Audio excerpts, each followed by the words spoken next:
Hello guys, welcome to my YouTube channel. কেমন আছো তোমরা? এখন আমরা কথা বলবো হচ্ছে তিনটে কাজ নিয়ে। একটা হচ্ছে বলিউডের আপকামিং সিনেমা সিকান্দার, তার সেকেন্ড সিঙ্গেল রিলিজ হয়ে গেছে, সেটা নিয়ে কথা বলবো।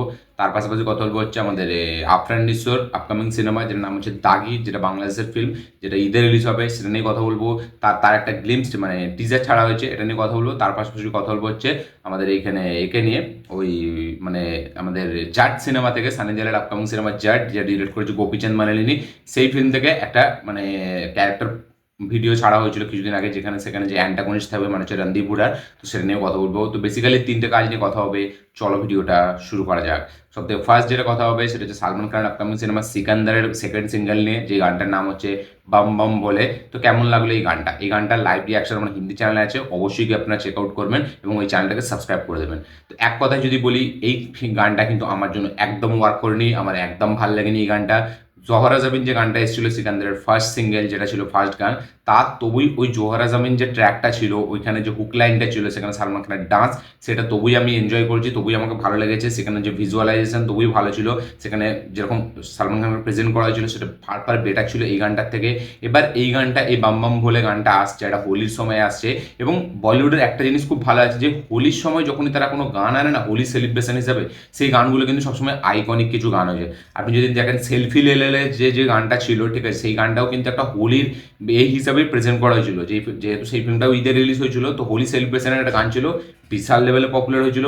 ইয়ে জাওয়ানি হে দিওয়ানি, বালাম পিচকারি, বিশাল লেভেলে পপুলার হয়েছিল। এবং হোলি উপলক্ষে বেশিরভাগ গানই আছে বলিউড থেকে, যেগুলো কিন্তু বিশালভাবে হিট করেছে। এবং সালমান খানের ট্র্যাক রেকর্ড যদি আমি দেখি, মানে আফটার এই আমাদের বিফোর টাইগার জিন্দা হে, তার যে ফিল্মগুলো ছিল, ফিল্মগুলো যেরকম ভালো হতো, তার পাশাপাশি তার সিনেমার গানও খুব সুন্দর হতো। দাবাং থেকে শুরু করে, ওয়ান্টেড থেকে শুরু করে, টাইগার জিন্দা হে পর্যন্ত প্রত্যেকটা সিনেমার গান কিন্তু খুব সলিড ওয়ার্ক করেছিল। বাট এইখানে এই যে সিকান্দার ফিল্মের কিন্তু ফার্স্ট গানটাও আমার সেরকম হেভি লাগেনি, এবং সেকেন্ড গানটা মানে এই গানটাতে একদমই বেকার লেগেছে। গানের লিরিক্স, গানটাকে যেভাবে গেয়েছে, গানটার মধ্যে সেই ইমোশনটা আমরা ফিল করতে পারি না, গানটার মধ্যে কোনো রকম সোল নেই, বা সেলিব্রেশনস ওয়াইজ যে গানটা একটা হেভি হবে, একটা ক্যাচ লাইন থাকবে, সেরকম কিছু নেই। গানটার ফার্স্ট যে একদম স্টার্টিং পয়েন্ট আমি বলবো বেটার, কারণ ওইখানে যে হিসাবে গানটা চালু হয়, যে হিসাবে র্যাপটা রেখেছে বাচ্চাদের সবাইকে নিয়ে, ওইটা ভালো। বাট যেখান থেকে সালমান খানের এন্ট্রি হচ্ছে, তারপর থেকে গানটা কিন্তু একটা অন্য জোনে শিফট করছে, এবং সেখান থেকে কিন্তু গানটা আমার একদম ভালো লাগেনি। গানের লিরিক্স, এবং এখানে শান আর দেব নাকি তারা এই গানটা গেয়েছে, ঠিক আছে, এবং প্রীতম মিউজিক দিয়েছে। সব থেকে বড় কথা, প্রীতম মিউজিক দিচ্ছে, এবং প্রীতমের মিউজিক এইরকম হচ্ছে আমি জাস্ট কল্পনাও করতে পারছি না। মানে প্রীতম মানেই সিনেমার লেভেল একটা আলাদা হাইপ, মানে সিনেমার হাইপ একটা আলাদা লেভেলে চলে যাবে, যে প্রীতম মিউজিক্যাল। বাট এইখানে কিন্তু খুবই ডিসঅ্যাপয়েন্টমেন্ট করছে প্রীতম। আমার এই গানটা একদম ভালো লাগেনি, গানটার মধ্যে কোনো সেরকম আমি কিছু সোল খুঁজে পেলাম না। এবং গানটাতে সালমান খানকে যেভাবে প্রেজেন্ট করেছে, আমি কেন জানি না, দেখে মনেই হচ্ছে না যে সালমান খান এই মানে শুটিংটা করছে, যে কোনো চেষ্টা করছে, সে কোনো এফার্ট দিচ্ছে, এটা মানে একদমই না। আমার হিন্দি চ্যানেলে আমি যখন লাইভ রিয়াকশন দিয়েছি, তখন আমি এই কথাটা বলেছিলাম যে ফার্স্ট একবারই দেখে আপনি খুব ইজিলি বলে দিতে পারবে যে সালমান খান কোনো রকম কষ্ট করছে না এই ডান্সটার জন্য। সালমান খান কোনো রকম স্ক্রিন প্রেজেন্স দিয়ে জিনিসটাকে বার করার চেষ্টা করছে, বাট সেই স্ক্রিন প্রেজেন্সের মধ্যে কোথাও সেই এফার্টটা মনে হচ্ছে না। রজনীকান্ত যখন জেলার ওই চশমাটা খুলে আসছে, যখন ওই গাড়িটা উল্টাচ্ছে না, সেখানে দেখে মনে হচ্ছে যে সে কিছু না করলেও সে যেন এফার্টটা দিয়ে ওই সিনটাকে পুল আপ করার চেষ্টা করছে। বাট সালমান খান যেন তার নিজের মতো, যে না আমি এরকমই করব, তাতে আপনার দরকার হয় করুন, নাহলে করবেন না। আপনি এই গানটা দেখে পুরো ভিজিবল আপনার হয়ে যাবে আপনাদের, যে সে কোনো রকম এফার্ট দিচ্ছে না, কোনো রকম সে একটু মেহনত করছে না যে গানটাকে আরও ভালোভাবে পুল আপ করা যায়। তার ডান্স একদম বেকার এইখানে, সে যেরকম চলছে, যেরকম হাঁটছে, তার ওই রকম ওয়েট, মানে শরীরটা ঠিক আছে, আমি বলে শরীর নিয়ে আমি কিছু বলবো না, শরীর, বাট তার লুকসটাও সেই বিগ বসের লুকস আমার জাস্ট একদম পছন্দ হচ্ছে না। এই লুকসটার সাথে আমার যেন কোথাও না কোথাও কি মনে হয়, সিন মানে ফিল্মের যে ইমোশনগুলো, যেগুলো সালমান খানের মধ্যে আমরা দেখতে পাবো, সেই ইমোশনগুলো আমরা কোথাও ফিল করতে পারছি না। ট্রেলারে, টিজারে বা এখানে গানে আমরা যেন সেটা কোথাওভাবে ফিল করতে পারছি না। আমরা যখন দেখছি সুলতানে একটা সালমান খান আসছে ওই রকম লুকস নিয়ে, বা দাবাংয়ে যখন আসছে সেটা বেশ ব্যাপক মজা দিচ্ছে, বাট এইখানে সিকান্দারে সেরকম কোনো ফ্যাক্টর নেই। জাস্ট আমার ভরসা আছে ফিল্মটার কন্টেন্টের ওপর। এয়ার মুরুগাডাস সেই একমাত্র নাম, যেটার জন্য আমি এই ফিল্মটার সাথে বিশাল লেভেলে কানেক্ট করে আছি, বিশাল লেভেলে এক্সাইটেড এই ফিল্মটার জন্য।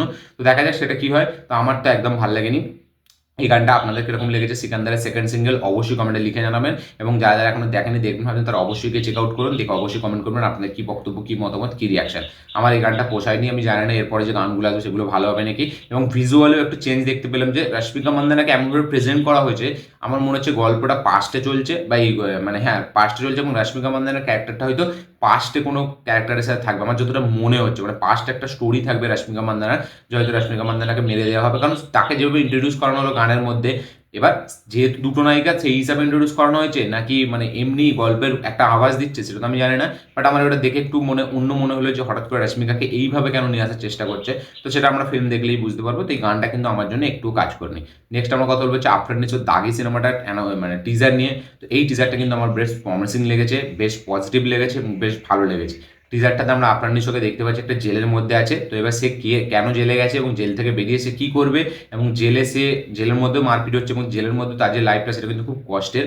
তো ফার্স্ট শটটাই আমার দেখে অরমে কাহা দামতা যে অজয় দেবগানের সিনেমাটা ওইটার কথা মনে হচ্ছিল। মাঝখান থেকে মনে হলো যে ওটা থেকে কোথাও ভাবে গিয়ে ইন্সপায়ার্ড, কারণ যদি ইন্সপায়ার্ড হয় তাহলে ফিল্মটার মানে ভাগ্যে বিশাল দুঃখ আছে। তারপরে দেখলাম যে না, একটু আলাদা করেছে। এবার গল্প লেভেলে আমাদেরকে কিচ্ছু জানানো হচ্ছে না যে অ্যাকচুয়ালি তো গল্পটা কী হতে চলেছে, সে কেন জেলে আছে, জেলে মারামারি কেন হচ্ছে এবং সে আদেও কি বেরোতে পারবে। এবং তারপরে আমরা দেখতে পাচ্ছি অন্য একটা আফরান নিশোকে সে মারছে লোককে, ঠিক আছে। তো সে একটা সময় কি গ্যাংস্টার ছিল না কি বেরিয়ে তার কাছের লোক কাউকে ক্ষতি করা হয়েছে, যে কিনা মানে ভুলবশত হয়তো তাকে জেলে নিয়ে যাওয়া হচ্ছে, হয়তো সে অ্যাকচুয়ালি কালপ্রিট না, হয়তো তাকে মানে অন্যজনের কেসে ফাঁসিয়ে তাকে জেলে পোড়া হয়েছে। এবার সে জেল থেকে বেরিয়ে সেটার মানে রিভেঞ্জ নিচ্ছে। তো বেসিক্যালি একটা রিভেঞ্জ ড্রামা ফিল্মও হতে পারে। তো এক্স্যাক্টলি কী হতে পারে সেটা তো আমরা টিজার লেভেল এখন বুঝতে পারছি না, কারণ টিজারে সেরকম কিছু রিভিল করেনি। বাট টিজারটার প্রোডাকশন ভ্যালু, আমি হিন্দি চ্যানেলে লাইভ রিয়াকশন আছে, আপনার চাইলে গিয়ে দেখতে পারবেন যে টিজারটা যখন ফার্স্ট শটটা আপনার দেখবেন না, আপনার দিকে খুব পলিশ মনে হবে এবং খুব মানে হেভি একটা মনে হবে, যেন ভালো প্রোডাকশন ভ্যালু এবং আফরান নিশোর দারুণ একটা পারফরমেন্স মনে হচ্ছে। হ্যাঁ, আফরান নিশোর যে পারফরমেন্সটা আপনি দেখবেন সেটা কিন্তু বরবাদের এই যে কন্ট্রোভার্সি এখন চালু হয়েছে বরবাদ ভার্সেস এই মানে আমাদের দাগি, আফরান নিশো ভার্সেস সাকিব খানের মতো সুপারস্টার হতে পারবেন না আফরান নিশো, সেটা নিয়ে বিশাল লেভেলে এখন কন্ট্রোভার্সি হচ্ছে। আমি একটা ভিডিও বানাবো পরে, দুটো নিয়ে কথা বলবো। বাট এই ভিডিওর মধ্যে আমি কথা বলবো টিজারটা নিয়ে দাগে। তো আমার কিন্তু কোথাও দিয়ে টিজারটা খারাপ মনে হয়নি, আমার সুরঙ্গর কথা মনে পড়ছিল, কারণ যেহেতু তমা মির্জা এবং মানে আফরান নিশোকে আমরা সুরঙ্গতে দেখেছি এবং এই ফিল্মটা কিন্তু অনেকটা মানে রিয়েলিস্টিক অ্যাপ্রোচে বানানো। এটা কিন্তু বরবাদের মতো একটা ফুল কমার্শিয়াল ফিল্ম টাইপের মানে রাখা হয়নি, এর মধ্যে যথেষ্ট একটু গ্রাউন্ড লেভেল থেকে রিয়েলিস্টিক একটু অ্যাপ্রোচ দেওয়া হয়েছে, যার কারণে ফিল্মটা এরকম মনে হচ্ছে। তো এটা একটা ওয়েব সিরিজের মতো স্বাভাবিক, এর যে কালার টোন, যেভাবে ফিল্মটার প্রেজেন্টেশন, যেরকম আপনি দেখবেন কালার প্ল্যাটগুলো যেভাবে ইউজ করা হয়েছে বা এক্সিকিউশন যেরকম করা হয়েছে, সেগুলো কিন্তু সবটাই কিন্তু সত্যি একটা ওয়েব সিরিজের মতো দেখলে মনে হয়। এটা কিন্তু মানে ফ্যাক্ট, এটা নিয়ে কিন্তু মানে ফালতু তর্ক করলে হবে না। বাট সুরঙ্গ যদি আপনি দেখেন, সুরঙ্গ ট্রেলার বা টিজার, সেটাও কিন্তু কোনো লেভেলে বিশাল কিছু ফিল্ম ছিল না, সেটা কিন্তু মানে এরকমই একটা ফিল্ম ছিল যে এরকম একটা কন্টেন্ট ওয়াইজ ফিল্ম হবে। তো আমার বেসিক্যালি এটাই মনে হয় যে এটা একটা কন্টেন্ট ওরিয়েন্টেড ফিল্ম হবে এবং হয়তো কোথাও এটাকে সারপ্রাইজ প্যাকেজ বেরোবে। যে বরবাদ নিয়ে এত লাফালাফি হচ্ছে, আমিও বিশাল এক্সাইটেড। টিজার আমার জন্য ব্যাপক লেভেলে কাজ করেছে, ব্যাপক রিয়াকশন আমার টিজারটা নিয়ে। বাট তা বলে আমি এটা বলবো না যে আফরান নিশোর এই সিনেমাটা আমার খারাপ লাগবে। আমার হয়তো কোথাও না কোথাও দুটো সিনেমায় ভালো লাগতে পারে, আবার দাগি বেশি ভালো লাগতে পারে, বরবাদ কম ভালো লাগতে পারে, বরবাদ হেভি ভালো লাগতে পারে, দাগিও মানে খারাপ লাগতে পারে, সেটা পরবর্তীকালে বোঝা যাবে। টিজার লেভেলে কিন্তু আমার খুব প্রমিসিং বা পজিটিভ একটা ভাইবস আমার দিচ্ছে।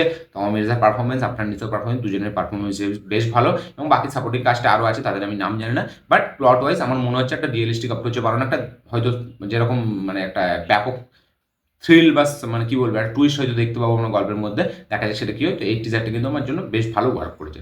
লাস্ট কথা বলবো হচ্ছে জাট সিনেমার ক্যারেক্টার ভিডিও নিয়ে, যেটার নাম হচ্ছে আমাদের নেমেসিস অফ জাট। তো এই টিজারটা কিন্তু আমার জন্য বেশ ব্যাপক ওয়ার্ক করেছে। সেখানে থামানের ব্যাকগ্রাউন্ড মিউজিক যেটা জিনিসটাকে বিশাল লেভেলে এলিভেট করছে, আমার কিন্তু বেশ হেভি লেগেছে।